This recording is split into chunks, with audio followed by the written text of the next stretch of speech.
Hello, everyone. Let's go ahead and get started since we have a very, I always say we have a full agenda and then we end early. So let's see how it goes today. We will record the Q&A today. This is, we had stopped doing that because we were talking about some very sensitive issues and we're getting questions ahead of time, but we don't have any today. So we are going to go ahead and record the Q&A. And we'll start with our land acknowledgement. We recognize that all of us at UW-Tacoma learn, live, and work on or near the ancestral homeland of the Coast Salish people. In particular, we are situated on the traditional territory of the Puyallup tribe. As people on this occupied territory, we have a responsibility to acknowledge the land, the ancestors who have cared for this land since time immemorial, and all of our indigenous connections today. We also have a responsibility to acknowledge the history of dispossession and forced removal that have allowed for the growth and survival of this university. In light of this history, let us take active efforts to partner with our indigenous community members and neighbors as we continue our work together as a community of learners, leaders, and educators.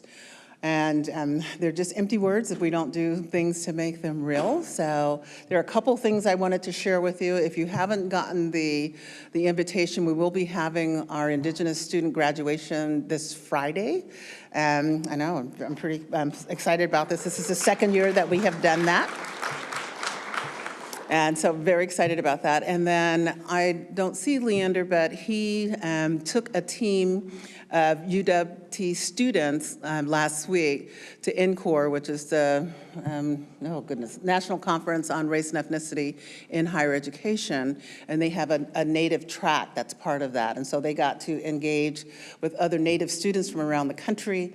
It was just really exciting. We talked about, we have a travel freeze, but we felt like that was really critical for them to engage with scholars and peers from around the country. So that was wonderful. And he sent pictures back of them wearing their UW gear with the New York skyline in the background because the conference was in New York. So our Cedar Circle students represented us well. So we have quite a few things on the agenda today. As you all know, we do every other month is an update, and then one is a substantive conversation. Last month was the conversation about the budget. We'll give an update on the budget. I just want to remind people of where we are in case you weren't here or missed it. And then Sylvia will give us information on where you can find more detail on what's happening with the budget. So the first thing is just a reminder of why we're here, and that is that we want to make sure that our students get to graduation. And I know that we're going to have Mint to give us an update on graduation and commencement. No, not today. Okay, so graduation is next Friday, in case somebody missed it. So we're all looking forward to that. But I always like to remind us this is why we're here, this is why we do this work, to make sure that our students are graduating and moving on to do the things that they came here to prepare for. And speaking of preparation, we are getting ready to plan for our next campaign. So some of you might have been here when we did our last campaign, which was the Be Boundless campaign.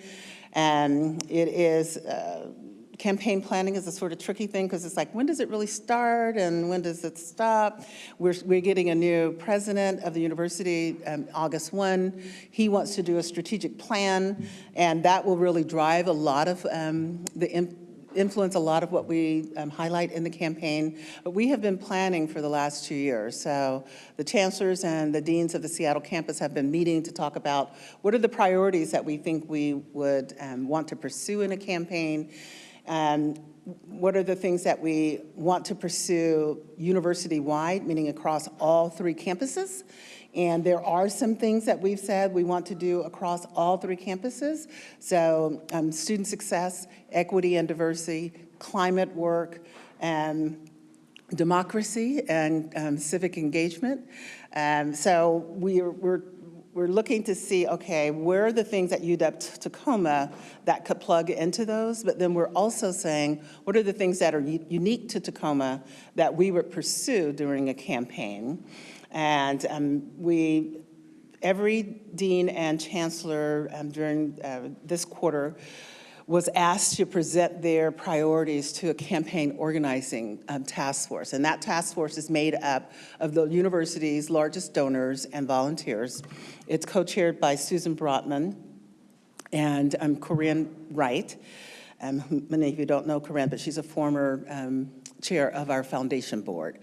And so I had my presentation to the Campaign Organizing Task Force on May 16th, and we talked about where we would plug into the university-wide framework, but the 3 priorities that we have identified for Tacoma are things that would enhance the student experience. So following up on our student success work, we don't have a 4-year full ride scholarship here at UW-Tacoma, and we want to have aspirations to have that as a way for us to attract the most promising students in our region. And we want to have, grow our fund to be able to respond to student emergencies and provide students with high impact practices like paid internships, study abroad, undergraduate research. So that's the sort of the campaign priorities around the student experience. And then faculty support. So we want to make sure that we are creating more endowed professorships. We only have 4 here at UW-Tacoma. And the goal is to really give more of our faculty the opportunity to have that, I call it that additional margin that allows them to pursue and ideas, to be innovative, to be collaborative. We have one of our faculty members now has one of the rotating professorships. So Kai Young has one that rotates among all 3 campuses. But we want to have more of that. And then on the Seattle campus, all of the deans are endowed. And here at Tacoma, only one of our deans is named and endowed. So we have aspirations to do that for the same reasons. It allows him to collaborate and innovate and try new things that then become part of what we do on an ongoing basis. And then we want to do more faculty development. You know, when I came here, I was really concerned that there's not uniformity in terms of access to conferences, to be able to go, for faculty to go and stay active in their disciplines, to take students to conferences. So we want to grow our ability for our faculty to stay connected around the country. And then we also want to make sure that we are growing our research capacity. Despite what's happening right now with the federal government, we know that we will continue here at UW-Tacoma to have our community engaged and user-inspired research, so we want to grow our ability to do that. And we have a Founders Fund that I have aspirations to see us grow that so that we can continue to do more for our faculty there. And then the final priority is really, we talk about it in terms of health and wellness because the #1 priority on there is to build a health sciences facility. But we also want to think about how we grow our campus in terms of buildings and building on the master plan. But the health and wellness is really the priority because we know that we have a healthcare workforce shortage here in Pierce County, actually all over the country, but it's really acute here in Pierce County. And our partners have been asking us to do more.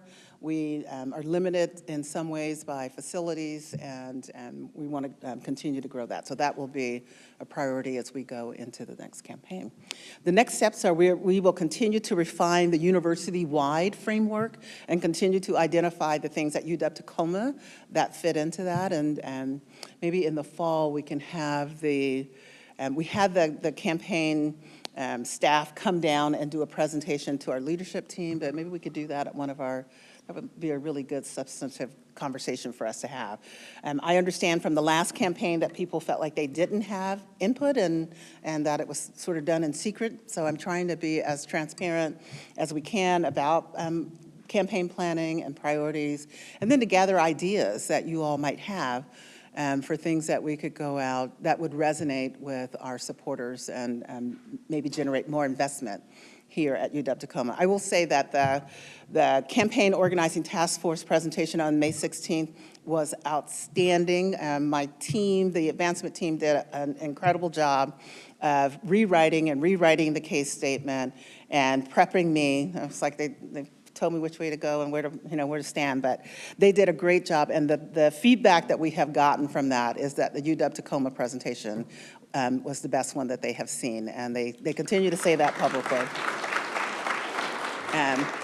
But that's because we just have an incredible team led by Amanda Walker-Richardson, and I saw her earlier. There she is. Thank you, Amanda, and your team for all of the feedback. And in fact, one of the, two of the people who were in the room had never been to UW-Tacoma. So they have interest in now coming down to Tacoma and seeing what we're doing here. And then I got a call last week from one of the presenters saying, hey, I know this guy who's on the board of Umpqua Bank. Do you have relationships with Umpqua? Can I set up a lunch with you and the CEO and this board member? So they now feel like they can advocate on our behalf, which is great, because we want that. We need them to continue to do that. So stay tuned. We'll do a fall presentation on the campaign. And if you have ideas about things that you think we should be raising money for, and I'll tell you, even though we need it done, most donors, it doesn't resonate with them to have somebody mow the lawn. It just, I'm sorry, Sylvia, it's just not something they want to do. They really want to invest in faculty, they want to invest in students, and they want to invest in infrastructure in terms of buildings and that kind of thing. But they will never pay for us to take care of the buildings. So if you all have ideas, though, about other things, I'm sorry, but if you have ideas about other things, specifically around faculty development that you'd like to see us raise money for, I think that would be really helpful for us as we go forward. I know Andy always has ideas. Okay, I'm going to turn it over to, as you all know, we are planning for budget reductions, and we met with Chancellor's Cabinet after our last campus update, and one of the things that we talked about was providing more information and detail on what was happening, what the targets are for each school and college and for each area, and so Sylvia's going to show us how to find that information. Yeah, thank you. Can you guys all hear me? Yeah? Oh, wow. It's a full house today. I'm excited to see that. So really today I'm going to assume, you guys are all so engaged. You were here last time when Cherie went over the very in-depth PowerPoint and information about the budget. But today is more about how people can access information that we already have available that's out on the web, just in case you don't know it's there, but to just help walk you through all of that. I want to give a big shout out to, again, our advancement team who has made this so easy for everyone. So if you come out to our main website and you just type budget, it will say recommended for you, and that's where you want to go. And so I love that, because oftentimes I think we go into the labyrinth of things and it's like, what does this person call this? And what does that person call this? And so this has been there for a while, but I just want to make sure everyone is really aware of it and knows where they can find this information. When you click here, it will ask you to log in, which gets confusing. And I say that because we have a lot of confidential information that's out on our budget website. And so this is here so that faculty and staff and people with user IDs can log into it, but it is not meant, obviously, for the whole world and the country and everyone else to see what's going on. So, but it is here for us and our community to be able to track how we're doing things here at the Tacoma campus. So when you get here, it's going to tell you anonymous people can't do it, but you all can. So we're going to log in, and it's going to take you to your lovely, no, we don't want to save my information here, but you're going to log in through your trusty Duo Mobile. No, this is not my device.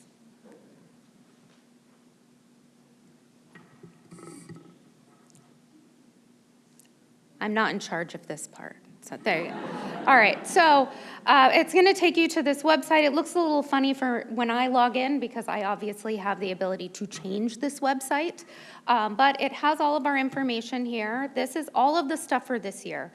And what we try to do is then also compile information we get from Seattle here as well, so that those of you who are interested at the campus level aren't trying to dig around through all of the other places out in global UW Seattle finance planning and budget where information is located. And so what we have done, if you go back, it gives you obviously the most recent communications that we have had here on campus, and it works you backwards. And then what we do is we also include any of the budget information, as well as links to any of the slide decks that were presented that day, and or in additional circumstances if there are videos, et cetera, et cetera. So you'll see here is the recording from the last town hall where we had a very deep dive into what was happening in the budget, as well as the separate slide deck. And so if you weren't available that day to participate here in person, you can watch that recording here, as well as look at the slide deck itself. And you can see here, then here is the UW bigger town hall that was done by the Office of the President, updates from the Chancellor, and what we try to do is give you information underneath about where this information came from and or who owns it. And so if it came from the Office of the President and Provost, it will tell you. And so this leads all the way back to when we first started sending out our kickoff information back in November.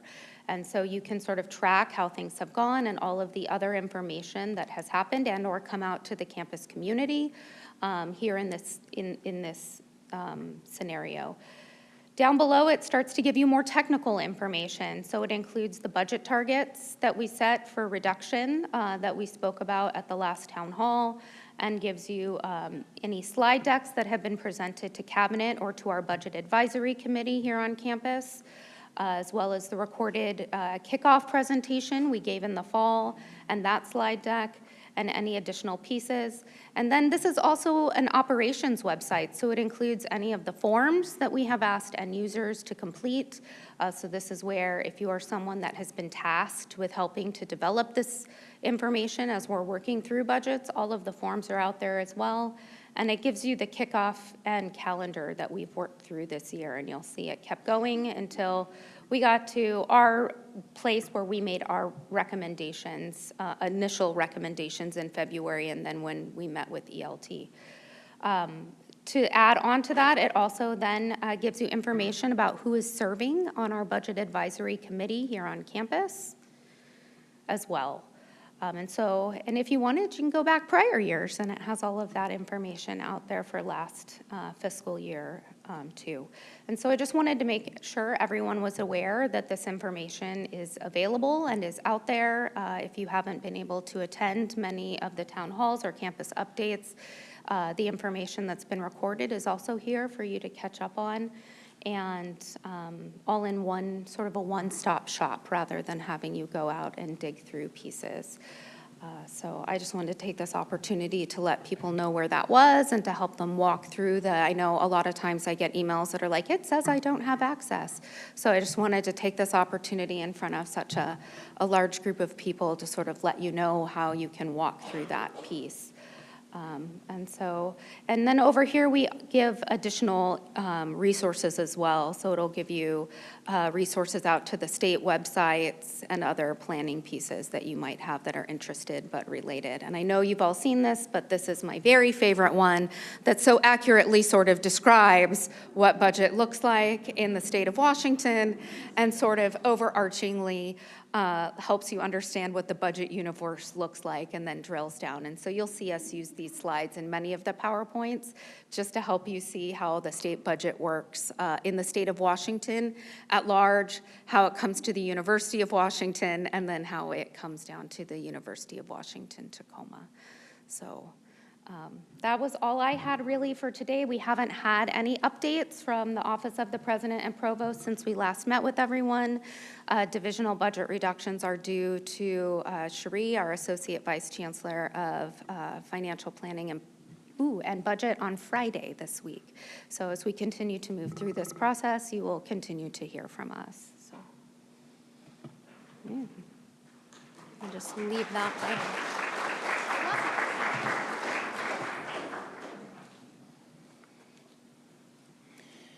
I think the other reminder is that we did get our reduction target from the Office of the President and Provost. Right before that, it was 2.9 million. We were able to make a decision not to replace one of our vice chancellors, and so we will take that salary, reduce the amount, and then distribute equally the amounts to the units. And that reduction target with those dollar amounts is on the website that Sylvia talked about. It's the FY26 reduction target. So if someone wants to look at and see what everybody's target is, the overall target for the university is 2.9 million. And then the regents will be voting on the operating budget next Thursday at their board meeting, and that does include the recommendation of a 2% merit increase for everyone, and no unit adjustments for any of the 3 campuses. So that, and you can actually go on the Board of Regents website and see all of those documents as well. And we did get our funding, by the way, for our electrical repair, which was the $4 million. Okay, I'm going to ask Shannon to come up and give us an update on where we are on enrollment, because enrollment drives budget also, and for us, this has been an ongoing issue. But thanks to her and her team, and actually the teams in the schools too, because you all have just done an amazing job of collaborating, and thank you for that, and thank you in advance for continuing to do that, because that's what will continue to drive our numbers. Hi, friends. It's nice to see you. My name is Shannon Carr. I serve as the Associate Vice Chancellor for Enrollment Services. I know many of you, but for those that I've not yet met, it's nice to see you all. I think what I have to share is largely a good news story. I wish I was sharing this with you like 3 weeks ago, but as you well know, at least for our first year students, last year there was something called the FAFSA simplification, and the university decided to extend its deposit or its confirmation deadline to June 1. And so this really is the most predictive year-over-year analysis that we have. I pulled these numbers this morning. So application volume for new freshmen is just over 4,000 applications. This is a record high. Last year was a record high, and then we bested that this year, which I'm really excited about.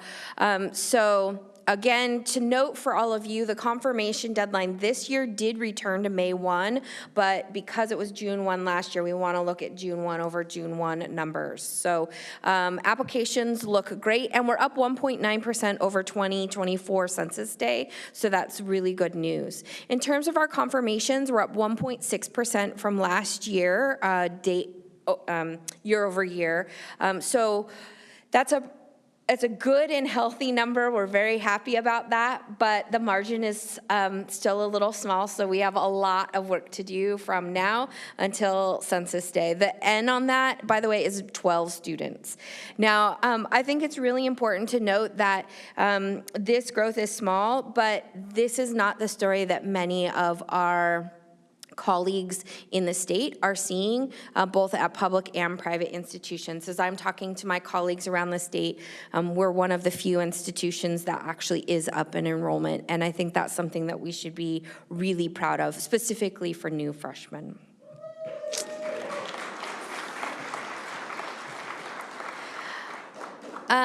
For our autumn new transfers, applications again are up 2.8% over last year. Confirmations are down 0.01%. I need to tell you that is 5 students. So I am not overly concerned about that. That could be something just in terms of year-over-year comparisons. I think we feel good about where we're headed in terms of our autumn transfers. I should also tell you that for new freshmen, we're hoping for 740, and I know that enrolled students students as of Census Day. I know that that confirmed number says 748. We will get higher than that, and then we will back off of that, and the goal is to settle right at about 740. For new transfer students, we're hoping to settle at 756. That's the goal that we're shooting for. And we have a long way to go with transfers. Our application deadline doesn't even close until the 31st of July. We expect that we'll get probably another 400 applications or so between now and that point. So there's just a ton of activity that's going to happen with this transfer student population between now and Census Day. So, but right now I feel really good about where we are with this population. And then graduate students look fantastic. The margins are huge here. 21.6% increase in applications, and confirmations are up 24.3% from last year. So the number on the graduate side looks fantastic. Yay, yes. And this is just the continuing student enrollment. This is by class standing year over year. As a reminder, autumn registration is open for all continuing students, and then registration for new students begins June 23rd. You'll see the breakdown by class here. We're down 36 registrations from last year. Again, I don't know that there's an alarm bell to ring around that. I think this is just like the natural progression through the year. And you can see some of the trends that are playing out. I think this graduate number will shift itself, especially with those new student numbers. The seniors will see that start to shift too. So honestly, I think there's no alarm bells to ring, but it's slightly off of where we are last year. And again, a long way to go between now and Census Day. I don't have more to share than that, but I am certainly available if there's any questions. All right. Thank you all for your fantastic work in helping this make this possible.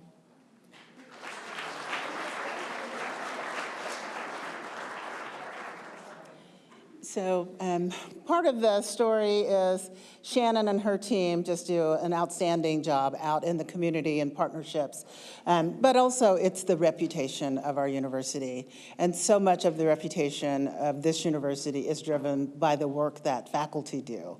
And so I want to have Andy come up and talk a little bit about our tenure and promotion decisions this year, and thank everyone who participated in that. It's a long way to a lot of work that goes into tenure and promotion processes to get us to the good news that we have today. Andy. Thank you, Sheila. It is such a pleasure to follow a positive enrollment report. I'm tempted just to say thank you all and sit back down because and I'm going to. We will get to the tenure and promotion announcements. That's the dessert. We're going to go. That's not a good metaphor. But we have a couple of other academic affairs updates to share, some of which you will have seen in emails and some of which you won't. First, I am almost 100% pleased that the faculty hiring season has concluded with 11 new full-time faculty hired out of 12 searches. And the almost was me trying to calculate what the percentage of 11 out of 12 was on the fly, which I'm not going to embarrass myself further by doing. They come from all 7 schools, 3 teaching track and 8 tenure track faculty. We'll welcome all of them to our community with their deans announcing them in the fall. And I'd like to thank all the search committees who I know put in so much work into those searches. So for the search committees, if you served on one, if you supported one, thank you.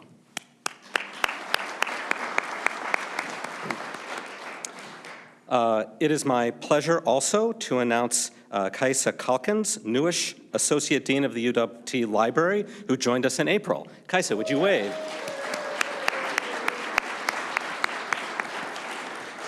Kaisa comes to us most recently from the University of Wyoming, is a graduate of UW-Seattle, and has worked also at UW-Bothell. And so if there's, wait, that's all right, isn't it?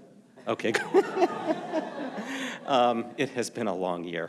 And so if I will say that working in the UW libraries, if there's anyone who understands the tri-campus structure, it is Kaisa.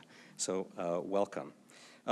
We have transitions in our research infrastructure in a couple of different ways.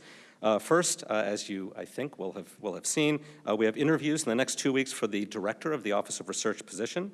This has been a challenging search in a complicated time for supporting research.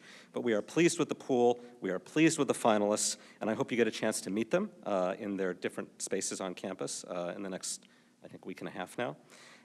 This position is a critical investment in ongoing faculty success at this institution. And our first candidate is here tomorrow. For more details, see the email from Cheryl Greengrove this morning. And on that note, it is bittersweet to share that fall 2025 will be Cheryl's last quarter as Associate Vice Chancellor for Research. We will search internally for her position in the fall. For now, let me acknowledge woefully inadequately that Cheryl's work here as an institution builder, a builder of SIAS and the sciences at UW-T, and as one of the individuals who has done so much to build out and secure our research capacity, her work here has been extraordinary. So thank you, Cheryl.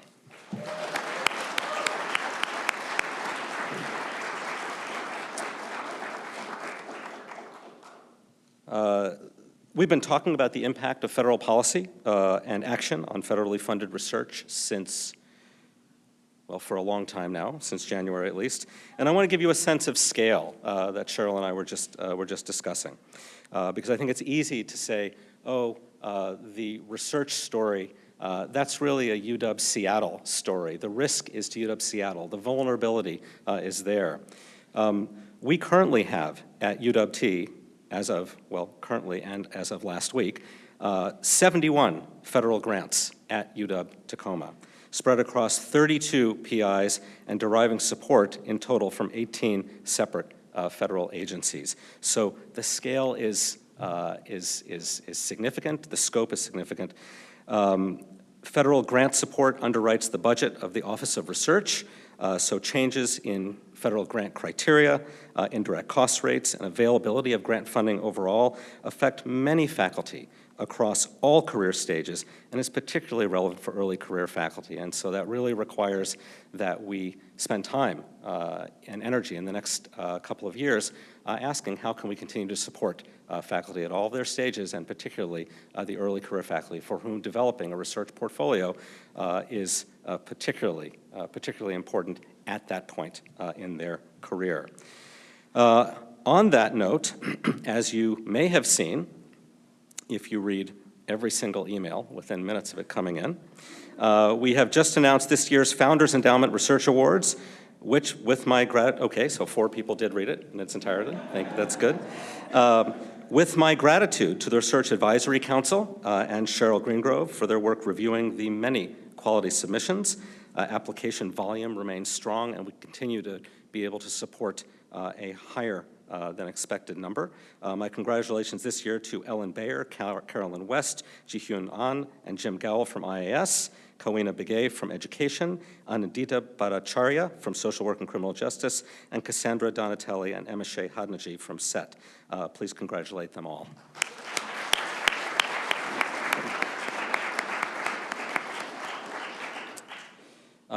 There are other transitions as well. Sarah Davies-Breen, Director of Faculty Affairs and Academic Human Resources, will be moving back to the Midwest, close to her and her husband's family, and close to her husband's new job in early August. We'll be so sorry to see her leave, and I'm working with her on interim and long-term plans to support the work of that office. Sarah, we will be sorry to see you leave. I guess, yeah.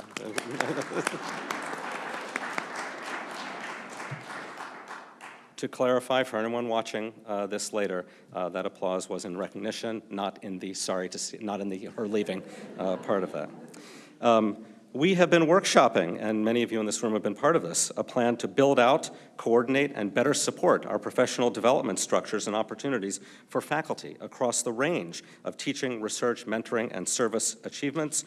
We have so much to build on here, and I'd like to thank Darcy, Bonnie, and Cheryl for their work on that, and the 25 to 35 faculty and staff who have also contributed to that proposal so far. We're still taking comments on that. We expect to finalize that proposal in summer and early fall.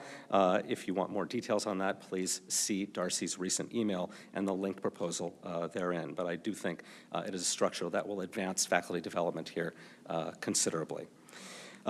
We now, for the dessert, now, we would like to recognize our recently tenured and promoted faculty. Tenure and promotion at every rank is a major milestone. It is a recognition of profound accomplishment, and had we more time to prepare this recognition from the notification we received from the Provost's office late Friday afternoon, we would have done this with greater fanfare, better advanced planning, bells, whistles, and streamers. We aspire to do that in the future, but we really did just find out late Friday afternoon. So that means that not all the deans can be here to announce their faculty, and not all of the faculty who are being recognized can be here because they just found out that we were recognizing them a couple of days ago. So for all of you watching this in the future, please know that we take your accomplishments so seriously, and we're so proud of you. Dean Endo and her faculty in education. Am I supposed to be advancing this, or is someone else? There we go. I got it. I got my finger on the arrow here. Did I? I did have my finger up. Very sensitive keyboard. Thank you. Keep me away from the keyboard. Dean Endo and her faculty in education are actually at a celebration lunch for their two promoted colleagues at this moment over at Zeke's. So if you're walking around, I think it's Zeke's. If you're walking around, you can go congratulate them after this. But I will announce them, Kowina McGay and Billy Sankofa Waters, for tenure and promotion to associate professor.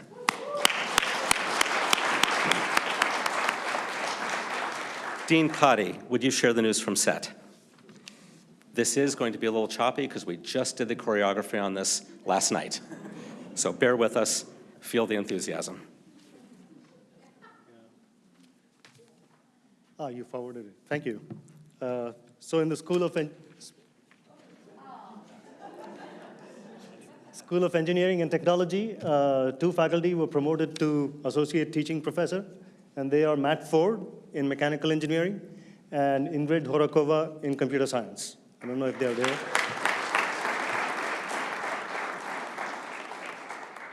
And one faculty member in Electrical Engineering got promoted to Associate Professor with tenure, and he is Wahid Dargahi. Congratulations to all of them. Thank you.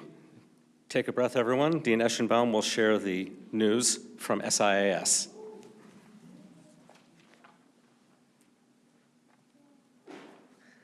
All right, this is not, we get 2 slides, but okay. So for promotion to associate teaching professor, we have Scott Rayerman, who teaches chemistry in the science and mathematics division.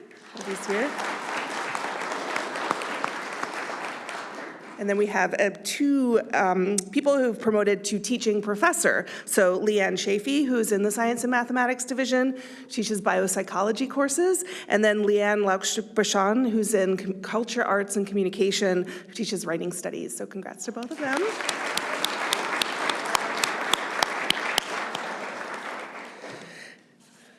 I got to write all these letters. It's one of the best parts of the job, seriously.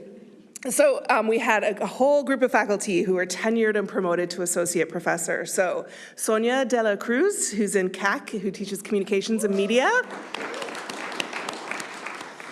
Kelly Kim, who's in SAM and teaches organic chemistry. Zahair Kamal, who is also in SAM and statistics. And then Pam Crayenbull, who teaches in CAC, media and dance. Amanda Sesko, SBHS, social psychologist. Yajun An, who's in SAM and teaches mathematics. And then Anna Lovas, who's in PPPA and teaches economics. And then finally, we had 3 promotions to full professor. That's Ben Meachus in PPPA, who teaches global politics. Randy Nichols in CAC, communications, video games. And then Emma Rose in CAC, who teaches technical communication and writing. So. Thank you. Dean Merchant will share the news from Milgard.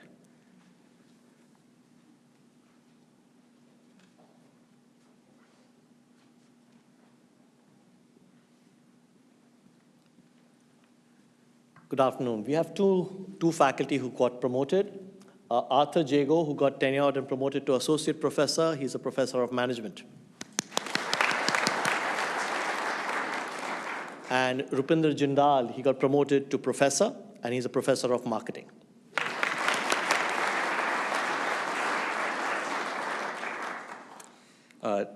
Dean Miller has been called away, and so I will have the privilege of sharing the news from the School of Social Work and Criminal Justice.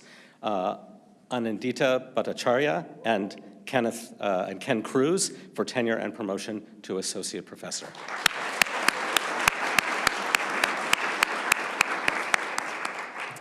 And Dean Reyes will share the news from the School of Urban Studies.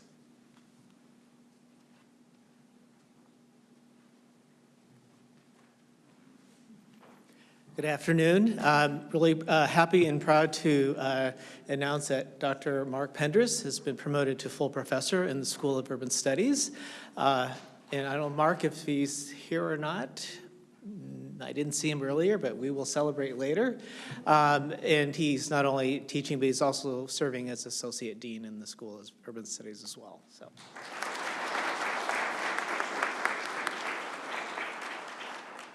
Well, congratulations to every one of them, to everyone who supported their success, everyone who ever played a role in hiring them or mentoring them or reading their files. You were all part of their work, and congratulations to them, all of them, one more time.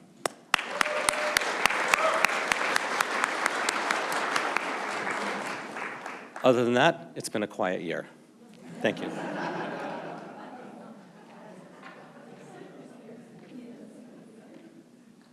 Okay. That was a lot of information. So let me just remind you all of our agenda. So if you, anybody have questions on any of the things that we went over today or anything else that might be on your mind? Tim has a microphone, Joe, and they'll run it to you. So raise your hand or. Okay.